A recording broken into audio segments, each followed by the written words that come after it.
Here is some information before I begin the story. Despite my English level, I am Indian and lived in India for the first 9 years of my life.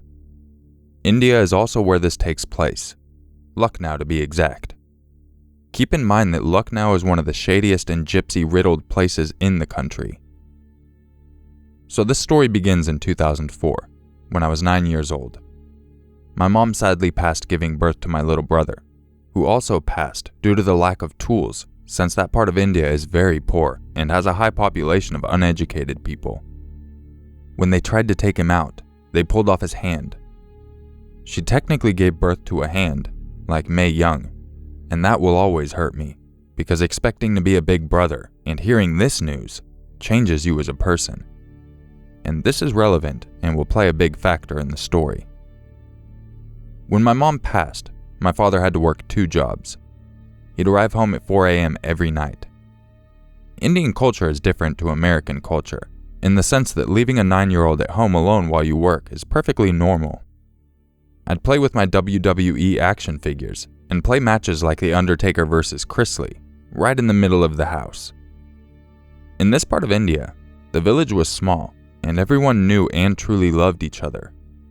This meant the fact that windows without windows, if that makes sense, were normal. Basically, there would be square holes in the walls of the very old clay houses, but no windows in them. Me being the careless 9-year-old I was, I played with my wrestling toys in front of the biggest windowless hole in the house. I also had no bedtime, since my dad would be home at 4 a.m., and my 9-year-old self couldn't stay up that late. I usually slept at around 1 a.m. at the latest. I met a kid at school named Daoud, who was new to the village, and who too was a wrestling fan. I decided to let him into my home and play with me. It felt great to have company for once. The thing about Daoud is, he brought bad vibes, in that his father was a heavy drinker. He was unemployed, looked very unkempt, almost like a homeless man, and had been arrested multiple times. He would drop Daoud off, and would always give me a look that gave me chills.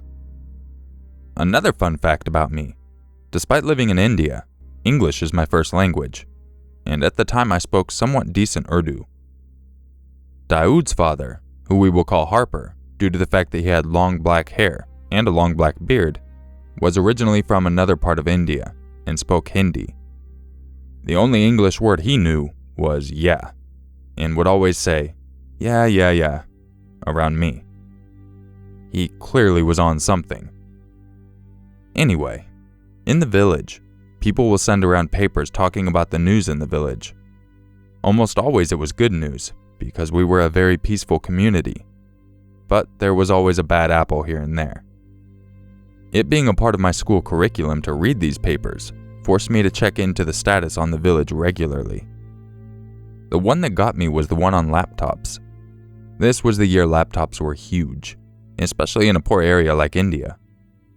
Harper was a computer handler. His specialty was fixing Dells.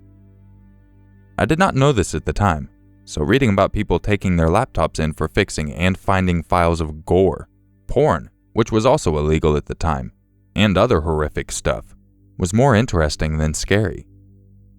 There only being one computer fixing store in the area, let everyone point their fingers at Harper for the man being behind the act. But because there wasn't strong proof, they couldn't do anything about it. One day Daoud came over, and so did Harper. Usually when Harper drops off Daoud, he would walk around the village and find something to do. That day he decided to crouch down along the side of the house and watch us. I put mattresses and blankets on the floor, and Daoud and I had pro wrestling matches. It was really fun. Daoud kept telling me that his dad wouldn't approve of it, but I told him that we would put everything away an hour before he was supposed to be back. I had Daoud on my shoulders when Harper jumped into my house. I put Daoud down and was scared for my life. He stared at me with his huge dark eyes and slapped me in the face hard enough to the point that I tasted blood. I cried, and he dragged Daoud out of my house. Daoud would come over less and less, and the part that got to me was that when I'd see him at school, he'd have bruises on his arms and face. It hurt me knowing that my poor decisions did this to him. I never told my dad what happened, because I wasn't supposed to have anyone over in the first place. One night, I woke up in pitch black to a noise. I tried to brush it off as stray goats or cows walking by, but I heard it again. It sounded like footsteps. I jumped out of bed and laid my skinny frame under it. I saw a light shining in the direction to my part of the house where I was. What I saw next made my blood turn cold. I saw 2 feet walking, and swaying right next to them was a machete. I laid there, almost in tears, but the feet walked past and into another part of the house. My father, who blasted music on his radio on his scooter, scared off the intruder when he was coming home from work, and the feet ran past my eyes, and I heard it jump into the backyard. It never felt so good to hear Punjabi MC in my life. I memorized the black boots with orange decals on it, trying to think of who it was. I went back onto my bed and pretended to sleep so my dad wouldn't flip out on me.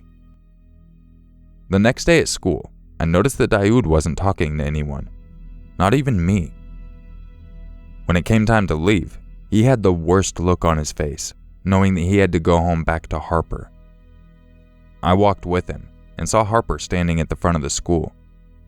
I looked down to avoid eye contact and saw something that literally almost made me shit myself. Black boots with orange decals.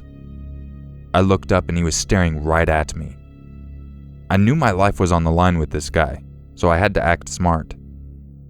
Although I was 9 and had the mindset to match, when I'm scared and need to think of a quick solution, I turn into Albert Einstein and Damien Sindo's love child. I said to Daoud, "See you at my mom's place. She lives 3 houses down from mine." The next day, Daoud wasn't at school. That continued for the whole week. When we got the newspaper and I read through it, I almost threw up. A man was slashed in the arm with a machete, and the machete-wielding man was arrested. The man lived, you guessed it, 3 houses down from mine, and the arrested man was Harper. When they searched his house, they found a variety of weird and disturbing things. Many are things I won't get into, but there were some things in there that will always haunt me. The head of my Chris Jericho action figure, a file on his computer labeled "Yeah, yeah, yeah," with pictures of when Daoud and I played, along with pictures of me alone through the holes in my house. Pictures of me on the toilet from the window above my toilet, which meant that he must have stood on something and leaned over through the window to take, which fills me with fear knowing that if I would have looked up from the shitter, I would have seen those wide dark eyes staring down at me. My dad was alerted when these pictures were found of me, and it was the most embarrassing thing I'd ever been through. He saw pictures of me doing things I wasn't allowed to do, and cringy wrestling matches, my angry inch on the toilet, etc. As far as I know, Harper is still in jail due to the very harsh charges he faced. And do I feel bad for getting an innocent man's arm slashed? No. He sued Harper for money I can't disclose, but I can say that he doesn't have to work another day in his life again. Daoud and I reconnected over Facebook last year, and he seemed to get his life back together, and took his dad's job fixing Dells.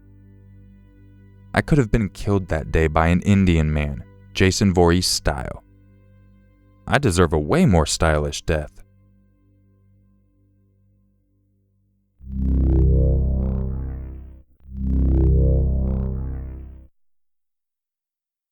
I'm a 14-year-old male. I was home alone one Saturday night, chilling in the living room and watching films, when all of a sudden I hear 3 or 4 loud, violent bangs on my front door. Then I heard the shouts and screams of 3 men saying, "Open the door, we'll break it in." I didn't know what to do, so I turned off the TV and ran upstairs with the landline and my mobile phone. I locked myself in my bedroom and hid underneath my bed. I still heard the banging from downstairs. I live in a quiet area with 4 other houses. The people living in one of the houses were on holiday, and the other 2 houses that people lived in were elderly and usually fast asleep. I called and told my mom everything. She said she'd be home as soon as possible and told me to call the police using the landline. so I did just that. I frantically dialed 999 for the police and calmly told the dispatcher what was going on. She said she would send 2 police cars to my house, but it'll take 15 minutes for the police to arrive. I told my mom to stay calm because the police were on their way, but she sped her way home, not caring about anything except me. My mom was at work, which was 1 hour away from the house. All of a sudden, the house was filled with absolute quiet. I was quiet as well, and the 999 operator was still on the line with me asking if I was okay. Suddenly, I heard the loud sound of glass breaking from my kitchen. The intruders broke through my kitchen door. I told the operator and my mom what had just happened. My mom told me she was coming home as soon as possible and that she didn't care if she ran the red lights. I asked the operator in a shaking voice, "Where's the police?" She told me to stay calm and that the police were about 10 minutes away. I heard loud and heavy footsteps coming up the stairs. The 999 operator said to stay put and the police are on their way. I told my mom in a very quiet voice, and she told me she just got stopped by the police for passing 4 red traffic lights and not to worry. I'm practically in tears now, and I hear the intruder saying, come out wherever you are," in a really deep and scary voice. I told the operator what the intruder said, and the operator told me that the police are just 5 minutes away. The call with my mom got disconnected, so I couldn't relay the information. I heard the intruders banging on the doors and thrashing every room in the house. A chill ran up my spine when they came to my bedroom door and started to say my name. "Arif, Arif, Arif, come out." I quietly told the operator, and she said not to worry, that I should be able to hear the police sirens. I said yes, and was really happy to hear them. The operator told me to stay where I was. Then all of a sudden I hear a really big bang on my room door.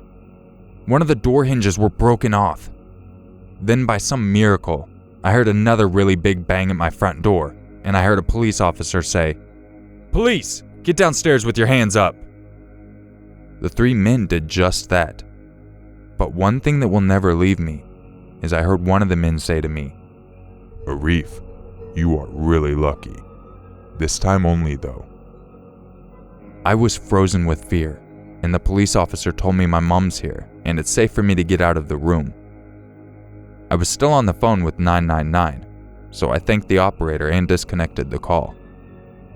In the end, I learned that there was actually 4 men in total. How did I hear 3? I learned a lot later what had happened. I came downstairs and hugged my mom tightly. Luckily, my mom explained to the traffic police everything, and the traffic police contacted the local police and asked them if my mom's story was true, and the local police corroborated that. The police then gave my mom a ride home with sirens on. I explained everything to the police, and the police told me that the 4 men had really bad records: rape, murder, kidnaps, and break-ins. And my mom knew one of the men as her boss in a previous job. My mom's previous job was in a nursery, and she told me that her boss was a really nice person. She also told her boss that she had only 1 child, which was me, and told him my name. However, one day in the nursery, my mom caught her boss touching one of the children. He was touching a 4-year-old toddler, and my mom immediately reported her boss, and he wasn't allowed to work with children anymore. My mom's boss then told my mom that he would get revenge, and he did as soon as he got out of prison. The 3 men came upstairs looking for me, while the 4th man was keeping a lookout downstairs.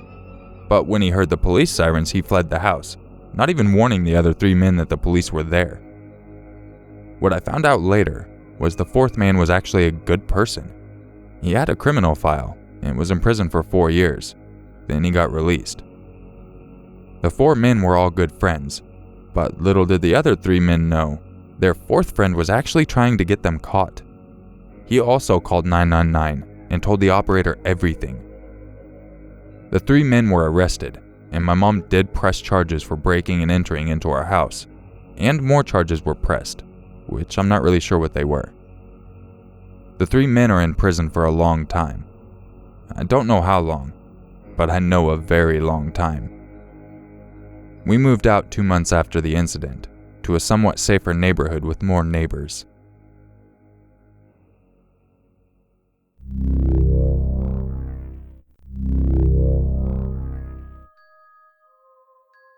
If you enjoyed this video, don't forget to leave a like, subscribe, and share it with your friends. If you would like a chance to have your story featured in an upcoming video, make sure you email it to urmaker6260@gmail.com. I appreciate you checking out this video, and I'll catch you in the next one. And just remember, it's always scarier if it's true.